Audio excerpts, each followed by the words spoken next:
Welcome to our channel electrical Guru Tamil. நம்ம நேற்று ஒரு வீடியோ பப்ளிஷ் பண்ணியிருந்தோம். அண்ணா யூனிவர்சிட்டி ஏப்ரல் மே 2025 இந்த ரிசல்ட்டை பத்தி பாத்தீங்கன்னா நிறைய ஃபேக் இன்ஃபர்மேஷன் நிறைய சேனல்ல கொடுத்துருக்காங்க. ஸோ அது சம்பந்தமான உருட்டுக்கள் அப்படின்னு சொல்லிட்டு ஒரு வீடியோ போட்டிருந்தோம். ஓகேங்களா? ஸோ அது நிறையவே ரீச் ஆயிருக்கு. நிறைய கமெண்ட்ஸ் வந்திருந்தது. எல்லா கமெண்ட்ஸுமே நான் படிச்சு பார்த்தேன். அதுல மெயினா பாத்தீங்க அப்படின்னம்னா ரெண்டு கமெண்ட்ஸ் ரிப்பீட்டடா கேட்டிருந்தாங்க. ஓகேங்களா? அதை பத்தி நம்ம இந்த வீடியோல பார்க்க போறோம் ஃபுல்லா. அது என்ன கமெண்ட்னு பாத்தீங்க அப்படின்னம்னா, ஃபர்ஸ்ட் ஒன்னு, அண்ணா யூனிவர்சிட்டி ரிசல்ட் பேப்பர் வேல்யூஷன், அதாவது அண்ணா யூனிவர்சிட்டி பேப்பர் வேல்யூஷன் லிபரலா இருந்துச்சா ஸ்ட்ரிக்டா இருந்துச்சா அப்படின்னு நிறைய பேர் கமெண்ட்ஸ் பண்ணியிருந்தாங்க. அடுத்து என்ன பாத்தீங்கன்னா, நான் நிறைய தடவை அரியர் எக்ஸாம் எழுதிட்டேன், 10 அட்டெம்ப்ட் எழுதிட்டேன், நிறைய எழுதிட்டேன், எனக்கு ரிசல்ட் எப்படி வரும், பாசிட்டிவா வருமா நெகட்டிவா வருமான்னு கேட்டிருந்தாங்க. ஓகேங்களா?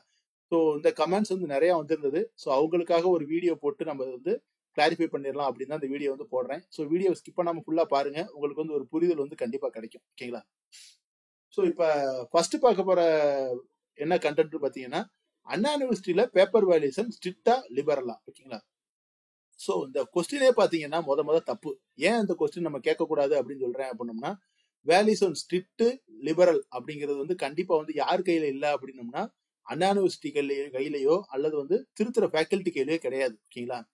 இந்த கொஸ்டினுக்கான ஆன்சர் எங்க இருக்குன்னு பாத்தீங்கன்னா, ஸ்டூடெண்ட் ஐயோ உங்ககிட்ட தான் இருக்கு. ஓகேங்களா? நம்ம சேனல்ல போடுற வீடியோவை நீங்க ரெகுலரா பாத்துருந்தீங்கன்னா உங்களுக்கு புரிஞ்சிருக்கும். ஓகேங்களா? சோ என்ன சொல்ல வர்றேன் அப்படின்னம்னா, ஒரு பேப்பர் வேல்யூட்டர் உங்க பேப்பரை வேல்யூ பண்றாரு அப்படின்னம்னா, எக்காரணம் கொண்டும் உங்களை ஃபெயில் ஆக்கணும் அப்படின்ற இன்டென்ஷன்ல பேப்பர் திருத்தவே மாட்டாங்க. அது எல்லா வீடியோல நான் சொல்றது இதுதான். ஓகேங்களா? சோ இப்பயே உங்களுக்கு தெரிஞ்சிருக்கும் ஸ்ட்ரிக்டா இருக்குமா லிபரலா இருந்திருக்குமா சொல்லிட்டு. ஓகேங்களா? சோ என்னன்னு பாத்தீங்கன்னா, நீங்க நல்ல கண்டென்ட்டை ப்ரொடியூஸ் பண்ணிருக்கீங்க, உங்க கொஸ்டினுக்கு ரெலவெண்டான ஆன்சர் நீங்க எழுதிருந்தீங்க அப்படின்னம்னா, கண்டிப்பா அந்த வேல்யூட்டர் என்ன பண்ணுவாருன்னா, உங்களுக்கு ஒரு நல்ல மார்க் போட்டு உங்களை பாஸ் பண்றது மட்டும் இல்லாம நல்ல கிரேடு கொடுக்கணும் தான் அவங்க நினைப்பாங்க. ஓகேங்களா? சோ வேணும்னுக்கே அந்த பையனை ஃபெயில் ஆக்கிக்கணும் அப்படின்னு யாருமே நினைக்க மாட்டாங்க. ஓகேங்களா? சோ அப்படிப்பட்ட ஸ்டூடெண்ட்டுக்கு வேல்யூஷன் லிபரலா தான் இருக்கும். ஓகேங்களா? யாருக்கு ஸ்ட்ரிக்டா இருக்கும்னு பாத்தீங்க அப்படின்னம்னா ஒண்ணுமே எழுதாம கதை அடிக்கிறது பேப்பர்ல, இல்லாட்டி எம்டி பேப்பரா கொடுத்துட்டு வர்றது, கொஸ்டினுக்கு ரெலவெண்டே இல்லாத ஆன்சர் எழுதுறவங்களுக்கு அந்த வேல்யூஷன் ஸ்ட்ரிக்டா தான் இருக்கும். ஓகேங்களா? சோ ஒரே வேல்யூட்டர் பேப்பரை ஸ்ட்ரிக்டாவும் வேல்யூ பண்ணுவாரு, லிபரலா வேல்யூ பண்ணுவாரு. ஓகேங்களா? அவர் தான் பாத்தீங்கன்னா நியூட்ரல் வேல்யூட்டர்ஸ். ஓகேங்களா? சோ அதனால சோ இதை நம்ம என்ன பண்ண முடியாது அப்படின்னம்னா, ஒருத்தங்களுக்கு மாறுபடும் அப்படிலாம் சொல்ல முடியாது. சோ டிபெண்ட்ஸ் அப்பான் நீங்க எப்படி எக்ஸாம்ல உங்க கொஸ்டினுக்கு நீங்க ஆன்சர் பண்ணிருக்கீங்க பொறுத்து தான் வேரி ஆகும். சோ யாரையும் வேறு முக்கியம் ஃபெயில் பண்ணணும்னா யாருமே பேப்பர் திருத்த மாட்டாங்க. ஓகேங்களா? சோ நீங்க ரெலவெண்டா எழுதிருந்தீங்கன்னா உங்க பேப்பர் லிபரலா தான் வேல்யூ பண்ணிருப்பாங்க, நல்ல மார்க் தான் வரும். ஓகேங்களா? இல்ல நீங்க கண்டென்ட் சரியா எழுதல, கதை விட்டுருக்கீங்க அப்படின்னம்னா மார்க் போட மாட்டாங்க, ஃபெயில் தான் ஆகும். ஓகேங்களா? சோ இது அதுக்குண்டான ஆன்சர் நான் ப்ராப்பரா உங்களுக்கு இந்த வீடியோ மூலமா சொல்லிக்கிறேன். ஓகேங்களா? ஸோ நெக்ஸ்ட் கண்டென்ட் என்னன்னு பாத்தீங்கன்னா, அரியர் எக்ஸாமோட வேல்யூஷன் எப்படி இருந்ததுன்னு கேட்கறாங்க. ஓகேங்களா? ஸோ இப்போ arrear exam paper, regular exam paper இதெல்லாம் தனித்தனியாலாம் திருத்த மாட்டாங்க, எல்லாமே ஒண்ணு போல தான் திருத்துவாங்க. ஓகேங்களா? பட் இதுல பாத்தீங்க அப்படின்னம்னா ஒரு இம்பார்ட்டன்ட் விஷயம் நம்ம கவனிக்க வேண்டியிருக்கு. என்னன்னு பாத்தீங்கன்னா, நீங்க அரியர் எழுதியிருக்கக்கூடிய பேப்பர் எந்த செமஸ்டரோட பேப்பர் அப்படின்றத நீங்க பார்க்கணும். இப்போ என்ன பண்ணோம்னா இப்போ முடிஞ்சிருக்கிற கரண்ட் எக்ஸாம் இப்போ நீங்க என்னன்னா ஈவன் செமஸ்டர் எழுதுறீங்க. ஈவன் செமஸ்டர்னா செகண்ட், ஃபோர்த்து, சிக்ஸ்த், எயித் இதெல்லாம் நம்ம என்ன சொல்லுவோம்னா ஈவன் செமஸ்டர் சொல்லுவோம். 8வது செமஸ்டர் உங்களுக்கு பேப்பர் இருக்காது. ஓகேங்களா? 21 ரெகுலேஷன்ல. இப்போ ஃபார் எக்ஸாம்பிள் நீங்க 6வது செமஸ்டருக்கு உண்டான பேப்பர்ஸா நீங்க எக்ஸாம் எழுதிருக்கீங்க. ஓகேங்களா? ரெகுலர்ல அந்த டைம்ல நீங்க அரியர் எழுதுவீங்க சில ஸ்டூடெண்ட். அந்த அரியர் எக்ஸாமுக்குரிய பேப்பர் உங்களுக்கு ஆடு செமஸ்டரோட பேப்பரா இருக்கு. இப்போ ஃபார் எக்ஸாம்பிள் பாத்தீங்க அப்படின்னா நீங்க 6th செமஸ்டரோட எக்ஸாம் எழுதுறீங்க ரெகுலர்.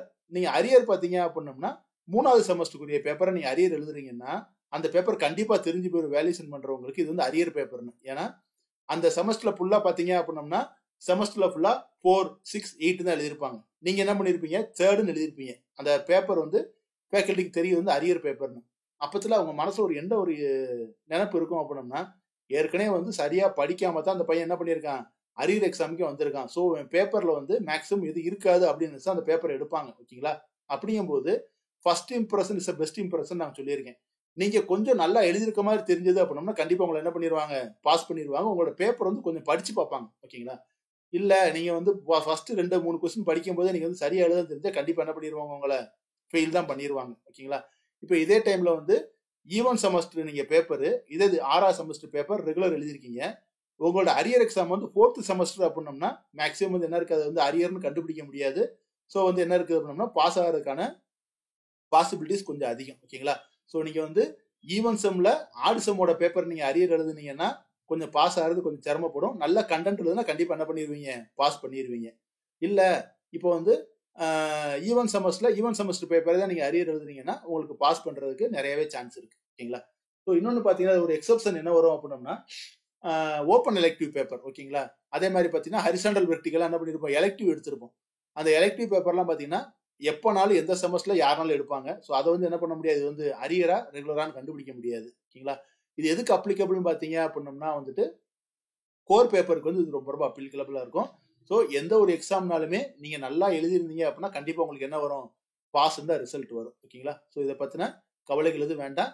நம்ம நல்லதே நினைப்போம். நம்மளுக்கு ரிசல்ட் எப்படி வரும், நல்லாவே வரும்னு நினைப்போம். சப்போஸ் உங்களுக்கு இந்த டைமும் வந்து உங்களுக்கு வந்து அரியர் வந்துருச்சு, அந்த மாதிரி வந்துருச்சு அப்படின்னோம்னா நெக்ஸ்ட் டைம் நீங்க என்ன பண்ணுங்க அப்படின்னோம்னா நல்லபடியா எக்ஸாம் எழுதுங்க. கண்டிப்பா உங்களால என்ன பண்ண முடியும், பாஸ் பண்ண முடியும். All the best students.